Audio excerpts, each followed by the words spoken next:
Bienvenidas y bienvenidos a este programa especial con nuestro diputado lista por el Estado Miranda. Candidato.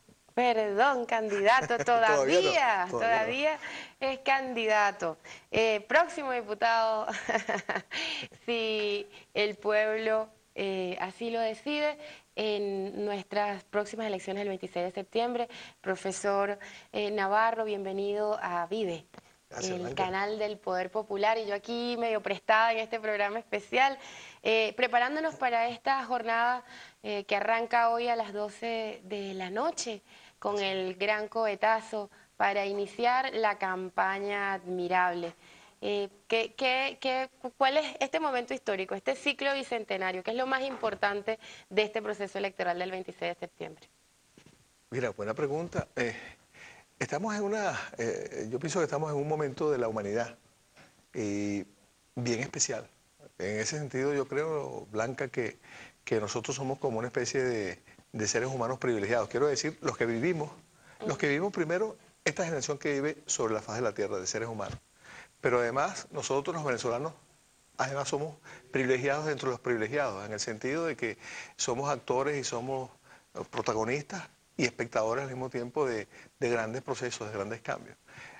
Yo pienso que, por ejemplo, hoy se está jugando, la humanidad se está jugando su futuro. Yo creo que es cierto lo que plantea el comandante Fidel Castro. Él está muy preocupado, lo ha señalado. Yo soy de los que piensa que el sistema de la lógica del capital, vale decir, el capitalismo que predomina en este momento dentro de la lógica del capital, yo creo que simple y llanamente no tiene respuesta para el ser humano, para la especie humana. Esto significa que si nosotros continuamos, nosotros la especie humana, continuamos dentro de esta carrera desenfrenada hacia la destrucción de la naturaleza, hacia la destrucción entre los seres humanos, simplemente no va a haber futuro. Y cuando digo no va a haber futuro, no estoy hablando de 1000 años, dentro de 1000 años, sino que yo diría que en muy corto tiempo se van a acabar las oportunidades de vida de la especie humana.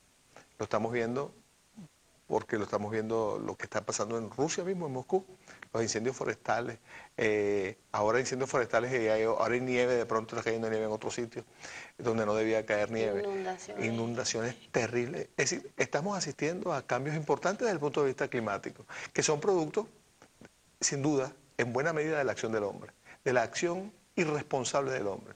Entonces, a veces uno dice, bueno, el respeto a los derechos humanos, pero es que el respeto a los derechos humanos tiene que ver con los derechos humanos de los demás seres humanos, los que no han nacido todavía, o de los que están muy chiquiticos, como tu chamo, como mis nietos. Entonces, sí, los derechos humanos tienen que ver también, entonces, con los derechos de la naturaleza, de la madre naturaleza, la Pachamama.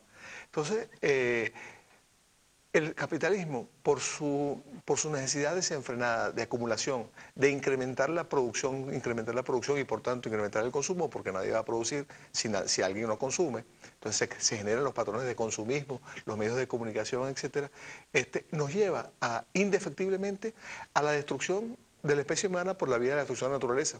Pero Fidel Castro también señala el peligro de una guerra nuclear. La decisión pareciera que haya sido tomada, lo está señalando Fidel de hace varios días, hace varias semanas, la decisión pareciera que ha sido tomada desde el punto de vista conceptual, toda la maquinaria está montada para generar una guerra y solo Obama es el que puede decidir. Claro, el que aparentemente dirige al imperio hegemónico global. Entonces, estamos, como te decía, en como un momento culminante, donde se puede definir, y ojalá se defina, y yo como socialista, como revolucionario, tengo que ser optimista, creo que se va a decidir a favor de los pueblos, creo que se va a decidir a favor de la humanidad.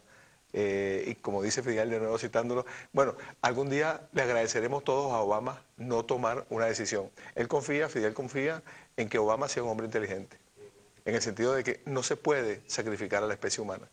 Todo esto tiene además que ver con la educación, por supuesto.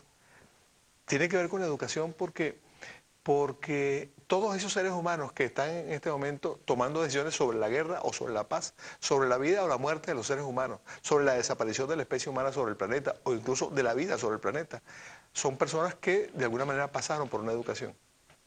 Estuvieron en aulas de clase, recibieron el impacto del sistema educativo en sentido amplio. Yo digo que el sistema educativo no son solo las escuelas y las universidades. El sistema educativo son los medios de comunicación, son las vallas, es incluso la actitud o las actitudes que colectivamente nosotros propiciamos en la calle, la forma en que nos comportamos en la calle, educa a los otros seres humanos, tanto de nuestra generación como los más chiquitos. Entonces, en buena medida, estas decisiones están en manos de seres humanos que han estudiado y van a estar en el futuro, con mayor grado, en manos de seres humanos que tienen que haber estudiado, que tienen que haberse preparado.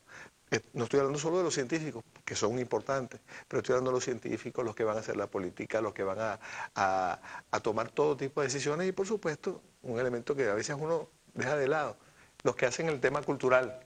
¿Por qué? Porque el tema de la cultura, del desarrollo de la cultura, tiene que ver, Blanca, con la posibilidad del disfrute de la vida de una manera distinta, no con el consumismo, no que tú encuentres solo satisfacción yendo al centro comercial y por tanto obligado a comprar, a consumir cachivaches que muchas veces vas a botar en corto tiempo porque sale un nuevo cachivache que también te dicen que es muy bueno y que no puedes vivir sin el cachivache nuevo. Estoy hablando de televisores, estoy hablando de toda la parafernalia del consumismo.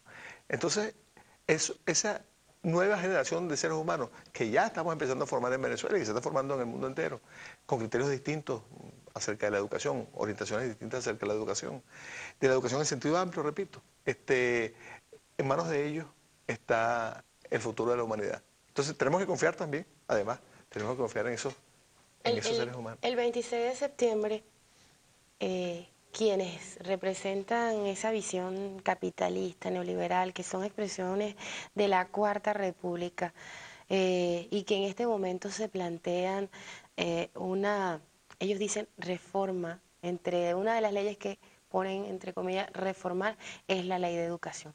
Realmente una transformación hacia una educación liberadora es una amenaza a todo el modelo neoliberal. Claro, desde luego. Desde luego.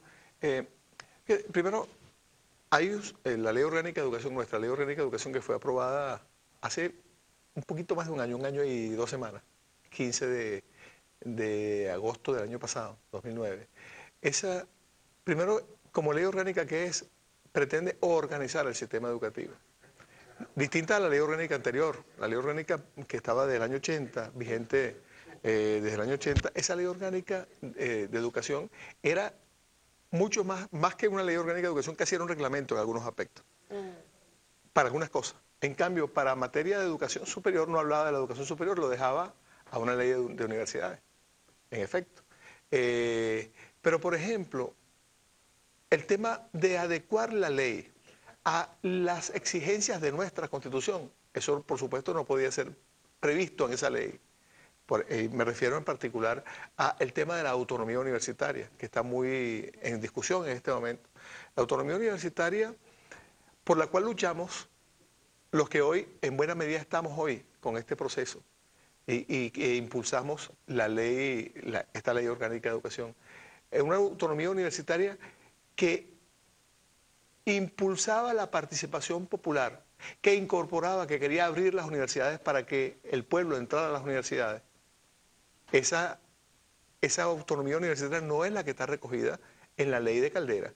La ley de Rafael Caldera, la ley de universidades, que en algunos elementos está derogada por la ley orgánica de educación, aunque algunos rectores dicen que no es así, pero la ley orgánica de educación está por arriba de la ley especial de educación, de la ley de universidades.